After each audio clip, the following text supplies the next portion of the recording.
భారతదేశ చరిత్రలో మహిళలు అనుకుంటే సాధించలేనిది ఏదీ ఉండదని నిరూపిస్తూ దేశంలోనే మొట్టమొదటి మహిళా ఉపాధ్యాయురాలిగా సంఘ సంస్కర్తగా సేవలందిస్తూ సమాజంలో మహిళలను అభివృద్ధి వైపు నడిపించాలని, మహిళలు కేవలం వంటింటికి మాత్రమే పరిమితం కాదని, పురుషులతో పాటు అన్ని రంగాల్లో సమానంగా హక్కులను, సమానత్వాన్ని పొందాలని ఎన్నో అవమానాలను ఎదుర్కొని పోరాటాలు చేసిన గొప్ప ఘనత సావిత్రిబాయి పూలే గారికి దక్కుతుందని 195వ జయంతిని మహిళా ఉపాధ్యాయులు ప్రజా సంఘాల మధ్య పూలమాలలు వేసి అన్నదాన కార్యక్రమాలు పుంగనూరు పట్టణ ఇందిరా కూడలిలో నిర్వహించారు.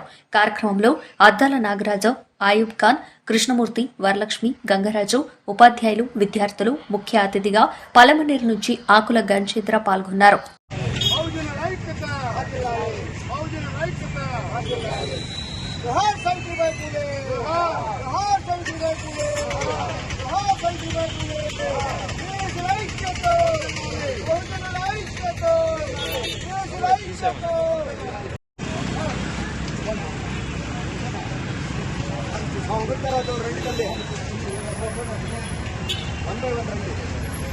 వేస్ట్ చేయకుండా మళ్ళీ పెట్టారు.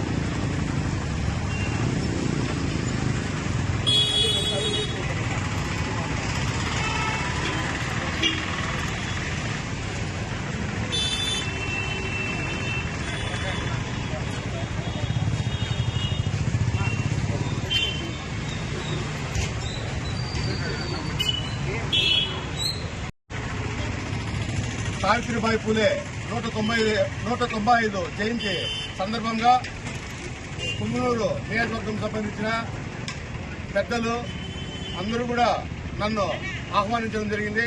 దానివల్ల నేను పలమనేరు నుంచి ఇక్కడ రావడం జరిగింది. ఈరోజు సావిత్రిబాయి పూలే 195వ జయంతి సందర్భంగా నేను ఒకటే మాట చెప్తున్నా, మహిళలందరూ కూడా ఆమెను ఆదర్శంగా తీసుకొని ప్రతి ఒక్కరూ కూడా మన సొసైటీకి ఆమె ఆదర్శంగా, ఆమె కార్యాచరణలో, ఆమె అడుగుజాడల్లో, ఆమె ఆలోచన విధాల్లో కూడా ప్రతి ఒక్క మహిళ కూడా ఆ విధంగా ఉండాలనేసి కూడా నేను ఒక రాజకీయ నాయకుడిగా కాకుండా మీ అందరికి, మహిళలందరికీ ఒక అన్నదమ్ముడిగా సవినంగా, వినయంగా, మనస్ఫూర్తిగా వేడుకుంటూ, ప్రార్థిస్తూ, అర్పిస్తూ సదా మీ సేవలో డాక్టర్ ఆకుల